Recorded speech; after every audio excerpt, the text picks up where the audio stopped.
What's up, YouTube? So I want to talk about how futurism factors into perceptions of masculinity, femininity, femininity, and beauty. You know, just what we consider attractive and not attractive, right? Um, but before I begin, I just want to, not clear something up, but just set the tone more or less. All right. Of course, we all know how skin tone factors into these perceptions of masculinity and femininity and beauty. And I will include that in this video, but in this video, um, I will focus more so on facial features, hair texture, and eye color, right? And perhaps just like body build as well to a lesser extent. Um, so let's get into it, okay? Keen features, right? I think keen features tend to be considered more feminine than masculine. I think they're viewed as more feminine than masculine. Not to say that, you can't be a man and have keen features and still be masculine, of course, but I'm just saying. I think we as people tend to associate that with femininity, right? And I'll kind of talk about that and get into that a little later in this video. Bantu features, I think that's what people tend to call them, but even like Bantu features where the nose is like wider and the lips are fuller, versus the Keen features where the nose is thinner and the lips are thinner. I think Bantu features tend to be seen as perhaps being more masculine, Perhaps the lips you can sort of get away with, but I think the nose, I don't think it's tougher to get away with that, right? And you'll see this playing out in the media too, and just in your day-to-day life as well. If you really stop, and just think about it, right? Think about the dark-skinned females who we consider to be beautiful and quote-unquote exotic, right? They tend to have keen features, right? Like, Amara La Negra, right? Or Tika Sumpter, right? Kelly Rowland, right? And these are when it comes to beauty in the media, women with keen features, no matter light skin or dark skin, tend to be held up as the beautiful ones versus women with Bantu features, not so much, right? Not so much, you know.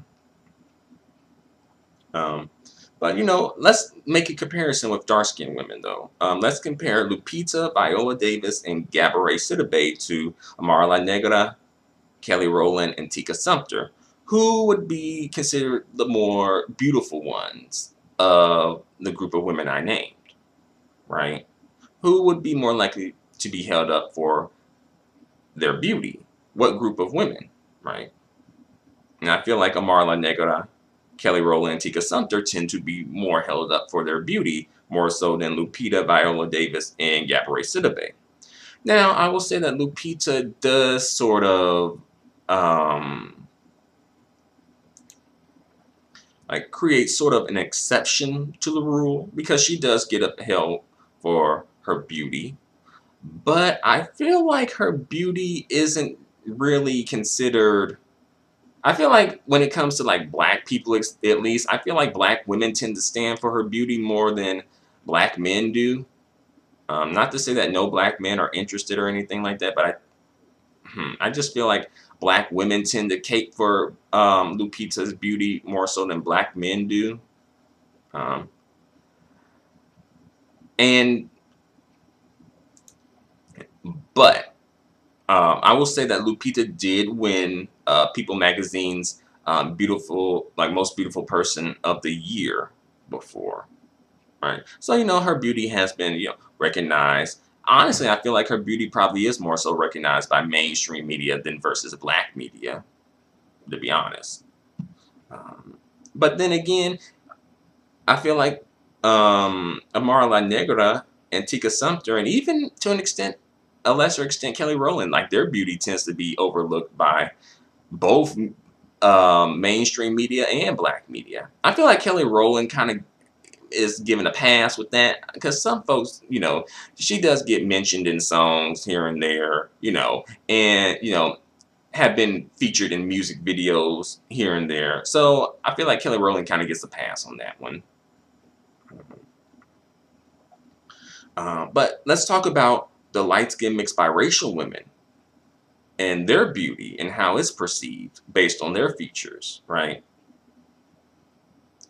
Um, and I also forgot to mention hair texture. I think hair texture plays a role in that too.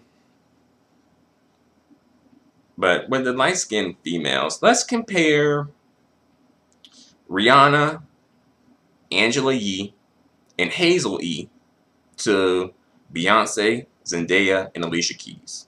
Who do you think would be considered the more beautiful of those two groups of women?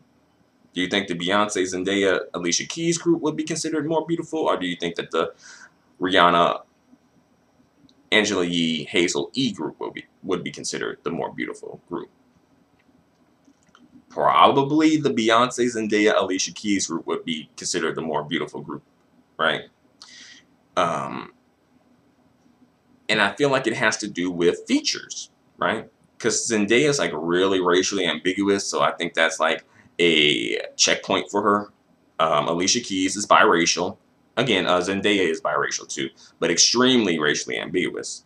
Beyonce, she's not, quote unquote biracial, but she has like seemingly a large amount of admixture within her, so she would probably be considered like a multi-generational mixed woman who identifies as black, you know. On the flip side, also their features, right? Their features, they tend to have features that look more keen, at least with the way they're doing their makeup. I don't know for sure with Beyonce, but with Zendaya and Alicia Keys, probably so. All right. Rihanna tends to have more like Bantu features as well. She has a really like wide, strong nose, and I think that Rihanna does get uplifted for her features. Well, she gets uplifted for her beauty, I should say. I think she does, perhaps to a lesser extent than say Beyonce, Zendaya. But when it comes to like Hazel Lee, folks ain't really feeling that, right? And Angela Yee, I feel like Angela Yee would be like the low-key basic mixed chick. You know, she got, quote unquote, nice looking hair.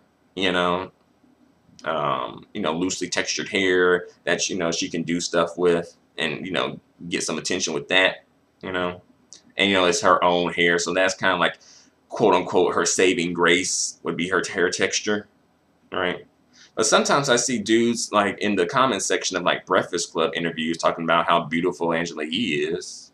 And it's probably coming from like some, color struck, dark skinned, brown skinned Negro. And I'm not saying that Angela Yee is ugly, but I'm just saying sometimes I just feel like some biracial mixed women are just hyped up because they are biracial and mixed. Not actually because they look good in biracial and mixed.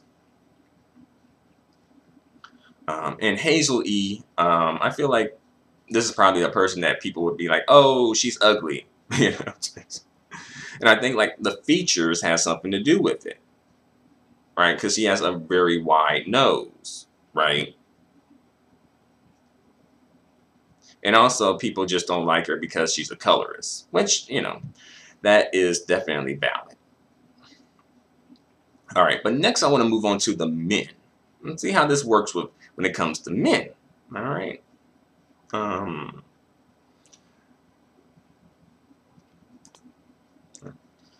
So let's compare. All right, we have Lance Gross, Tyrese, and Broderick Hunter. Let's compare them to Gucci Mane, the Migos, and Terry Crews. Who do you think would be more likely to get the pretty boy label? Lance Gross, Tyrese, and Broderick Hunter, or Gucci Mane, the Migos, and Terry Crews? Probably Lance Gross, Tyrese, and Broderick Hunter. Why is that? And I feel like features have something to do with that. A lot to do with that, right? Their facial features, right? Because the Lance Gross, Tyrese, Broderick Hunter tend to have maybe more so keen facial features, perhaps full lips. You know, I think they can kind of get away with the full lips, but the facial features tend to kind of fall in a certain way, if you notice that, right? And I feel like you can kind of get away with full lips as long as they look a certain way. I can't really describe that look, but I feel like sometimes you can get away with that, though.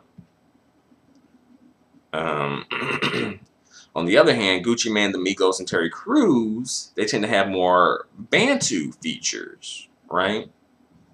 So they probably won't be very likely to get the pretty boy label, right?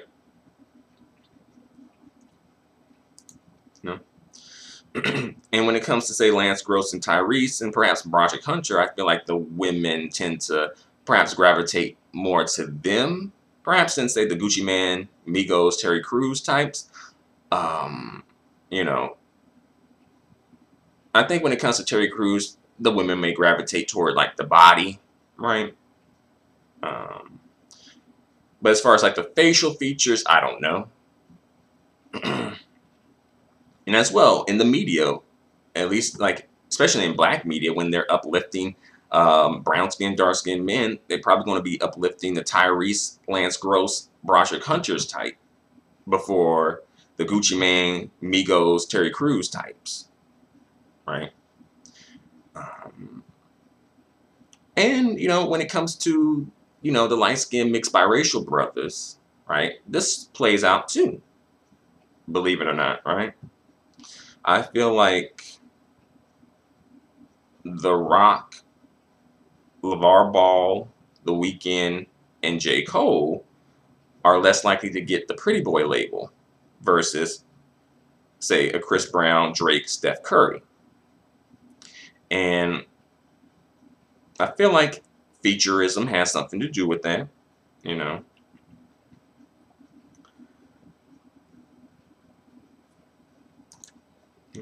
As well as hair texture, especially when it comes to J. Cole and The Weeknd, right? Because The Weeknd, he used to have like that, you know, very crazy looking hair situation going on there.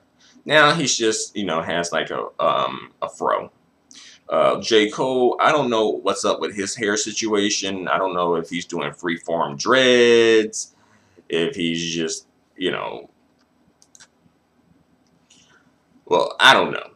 I don't know what's up, but I feel like if J. Cole cut his hair, like back before the whole, like, dread, hair, whatever the fuck situation going on over there. Before that situation, I think he would be more likely to get the pretty boy label. But the hair texture throws it off, right? You see how these subtle, like, features can play into people's perceptions of you and masculinity, femininity, beauty, all that sort of thing.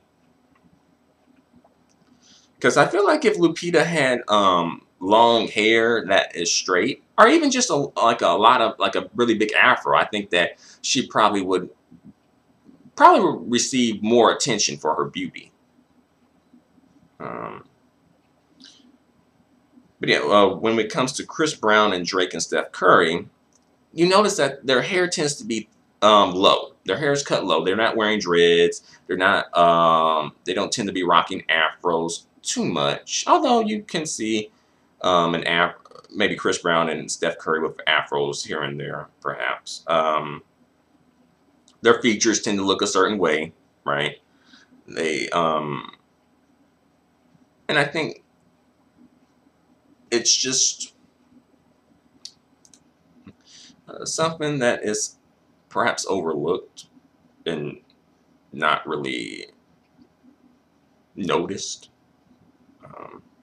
Because I feel like when it comes to the light-skinned dudes, like, oh, it's automatically the pretty boy label. When that ain't true, you know. Just like when it comes to the dark-skinned brothers, it's like would be automatically, I guess, the opposite of the pretty boy label. I guess I don't know what that is. I guess it would be like, oh, pretty boy versus rugged, right? But you don't necessarily have to be dark skinned to be rugged, just like you don't have to be light skinned to be, I guess, the pretty boy label, or like the attractive versus rugged label, I should say, right? And I guess I guess it can go like, you know, more or less like that when it comes to women too. Um, but I made it a point to compare people with more or less the same skin tone to each other, right? You notice, right?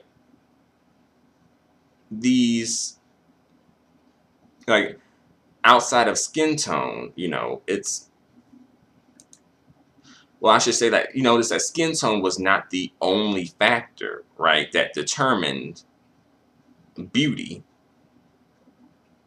and that determined femininity, masculinity, etc. Like that wasn't the only factor. But sometimes people, I feel like, kind of push that as if it's the only factor, right? It shouldn't be a factor, but we know where we at. Like we know the system that we're in, right? Um, but I do think this is a interesting, you know, topic to explore, futurism. And actually, someone had requested me to do a topic like this. So, you know, shout out to YouTube user Omari Mitchell. He actually requested this a while ago, but it took me a moment to really just get to this topic. Although I have done a video on futurism in regards to black men previously, but I think this video is a little different, you know. It's more to it in this video, I should say. A different take on it, I should say. But I think I've said all I have to say. So what do you got to say? Do you agree? Do you disagree? Do you want to add something to the mix? Let me know in the comment section. Until the next video, adios and goodbye for now.